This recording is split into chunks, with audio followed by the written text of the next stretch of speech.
नमस्कार, मैं हूं अंकुर और आप देख रहे हैं सत्यहिंदी.com।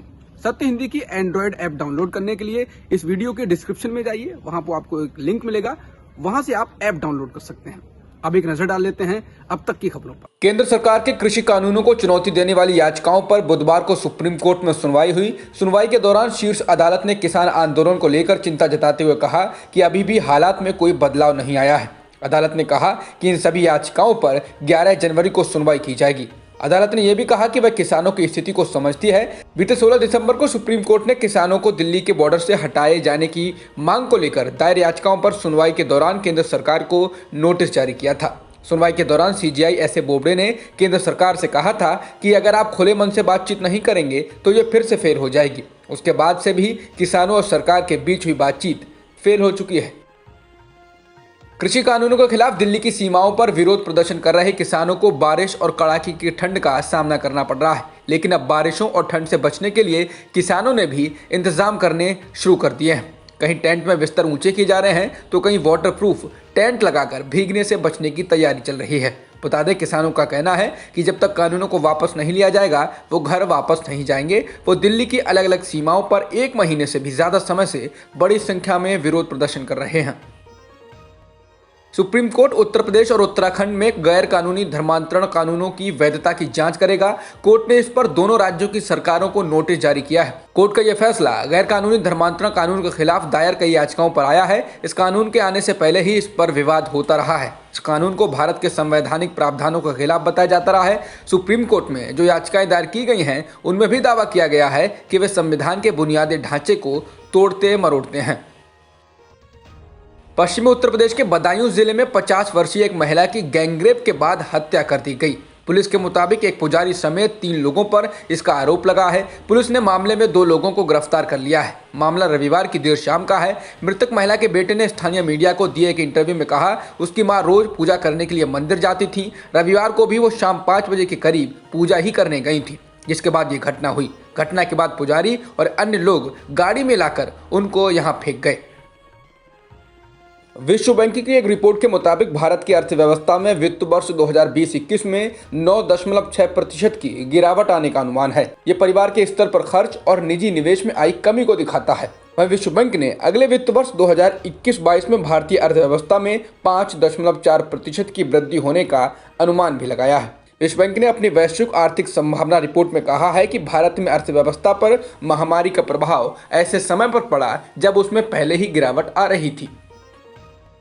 यूपी के बुलंदशहर में जूते बनाने वाली एक कंपनी और उसको बेचने वाले एक दुकानदार के खिलाफ पुलिस ने रिपोर्ट दर्ज कर ली है। एक युवक की शिकायत पर पुलिस ने यह कार्रवाई की। युवक का आरोप है कि दुकानदार जिस जूते को बेच रहा है उस पर ठाकुर शब्द लिखा हुआ है, जिसमें एक खास जाति का अपमान हो रहा है। हालांकि दुकानदार का कहना है कि जूते तो कंपनी बना रही है, वह केवल बेचता है, खुद नहीं बनाता है। मामले में पुलिस ने दुकानदार को पहले हिरासत में लिया, लेकिन जब ये मुद्दा मीडिया में छा गया तब दुकानदार को छोड़ दिया गया और उस पर लगाई गई धार्मिक भावना भड़काने की धारा भी हटा ली गई। दुकानदार नासिर के खिलाफ पुलिस ने बजरंग दल के नगर संयोजक की तहरीर पर धार्मिक भावनाओं को आहत करने की धाराओं में एफआईआर दर्ज की थी। मध्य प्रदेश के इंदौर में हास्य कार्यक्रम के दौरान कथित रूप से आपत्तिजनक टिप्पणियों के मामले में गुजरात के stand up comedian Munawar Faruqui और एक अन्य आरोपी को जमानत देने से इंदौर की सत्र न्यायालय ने मंगलवार को इनकार कर दिया है। दोनों आरोपियों को बीजेपी की एक स्थानीय विधायक के बेटी की शिकायत पर 1 जनवरी को गिरफ्तार किया गया था। फारूकी के वकील अंशुमन श्रीवास्तव ने अदालत में बहस के दौरान कहा कि प्राथमिकी में यानी एफआईआर में उनके दोनों मुवक्किलों के खिलाफ लगाए गए आरोप अस्पष्ट हैं और यह मामला राजनीतिक दबाव में दर्ज कराया गया है। बता दें, इससे पहले पुलिस ने कहा था कि उनके पास फारूकी के खिलाफ ऐसा कोई सबूत नहीं है जिसमें वो हिंदू देवी देवताओं पर आपत्तिजनक बयान दे रहे हों। गाय के नाम पर राजनीति करने वाली बीजेपी के नेतृत्व वाली केंद्र सरकार एक अनूठी परीक्षा का आयोजन करने जा रही है। लोगों को गायों के बारे में जानकारी देने के लिए सरकार ने अगले महीने देश भर में ऑनलाइन परीक्षा कराने का ऐलान किया है। राष्ट्रीय कामधेनु आयोग के चेयरमैन वल्लभ भाई कथीरिया ने कहा कि इस परीक्षा का नाम कामधेनु गौ विज्ञान प्रचार प्रसार परीक्षा रखा गया है और ये 25 फरवरी को कराई जाएगी। राष्ट्रीय कामधेनु आयोग ही इस परीक्षा को कराएगा। परीक्षा में शामिल होने के इच्छुक लोग 14 जनवरी से 20 फरवरी तक ऑनलाइन रजिस्ट्रेशन करा सकेंगे और 25 फरवरी को इसके नतीजे घोषित किए जाएंगे। कोरोना महामारी से उबरने की कोशिशों के बीच ही बर्ड फ्लू ने दस्तक दे दी है। हिमाचल प्रदेश, केरल, राजस्थान, मध्य प्रदेश, हरियाणा में कई पक्षियों की इस फ्लू के कारण मौत हो चुकी है। एहतियात बरतते हुए पंजाब, हरियाणा, झारखंड, उत्तराखंड सहित कई राज्य अलर्ट पर हैं। कांगड़ा के पोंगडोंग में 2300 से ज्यादा पक्षियों की मौत बर्ड फ्लू के कारण हो चुकी है। राज्य सरकार ने कांगड़ा जिले के कुछ इलाकों में मुर्गों के बेचने, खरीदने और मारने पर प्रतिबंध लगा दिया है। मुर्गों से जुड़े उत्पाद और मछलियों को लेकर भी प्रतिबंध लगा दिया गया है। पशुपालन विभाग के कर्मचारियों को सतर्क रहने और हालात पर नजर बनाए रखने के लिए कहा गया है। केरल के वन मंत्री के राजू ने कहा कि राज्य के कोट्टयम और अलप्पुझा में बर्ड फ्लू के मामले आए हैं और 12,000 से ज्यादा बतखों की मौत हो चुकी है। राजस्थान के झालावाड़, भरतपुर, नागौर, जैसलमेर, कोटा में प्रवासी पक्षी मृत पाए गए हैं। मध्य प्रदेश में भी लगातार कौओं की मौत हो रही है। भारत बायोटेक को मिली कोवैक्सीन की मंजूरी पर उठ रहे सवालों के बीच आईसीएमआर के महानिदेशक डॉक्टर बलराम भार्गव ने कहा है, इस वैक्सीन को क्लिनिकल ट्रायल मोड में इस्तेमाल की मंजूरी दी गई है। इसका मतलब है कि वैक्सीन लगाने से पहले संबंधित व्यक्ति से उसी तरह लिखित अनुमति लेनी होगी जैसे क्लिनिकल ट्रायल के दौरान ली जाती है। हिंदुस्तान टाइम्स की रिपोर्ट के मुताबिक ऐसे मामलों में संबंधित व्यक्ति से दस्तावेजों पर हस्ताक्षर कराए जाते हैं जिसमें टीके के संभावित खतरों का भी जिक्र होता है। अगर वैक्सीन से किसी तरह का नुकसान होता है तो मुआवजे का भी प्रावधान होता है।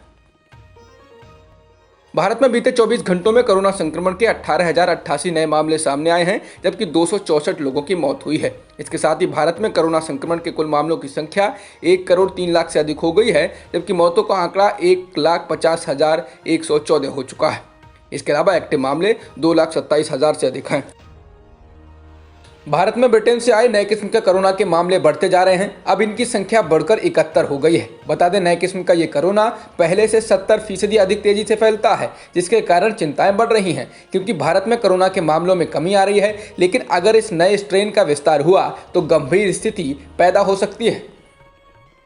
सिडनी टेस्ट मैच के लिए भारतीय टीम की प्लेइंग 11 का ऐलान किया गया है। रोहित शर्मा बतौर ओपनर टीम में शामिल कर लिए गए हैं। इसके साथ साथ नवदीप सैनी को भी प्लेइंग 11 में जगह दी गई है। सैनी सिडनी में अपना पहला टेस्ट मैच खेलेंगे। दोनों टेस्ट मैच में औसत परफॉर्मेंस करने वाले मयंक अग्रवाल को प्लेइंग 11 से बाहर रखा गया है। सिडनी में रोहित और शुभमन गिल ओपनिंग करेंगे। भारत की टीम को एडिलेड टेस्ट में हार का सामना करना पड़ा था, तो वहीं दूसरे टेस्ट में रहाणे की कप्तानी में भारतीय टीम टेस्ट मैच जीतने में सफल रही थी। 4 टेस्ट मैचों की यह सीरीज 1-1 की बराबरी पर है।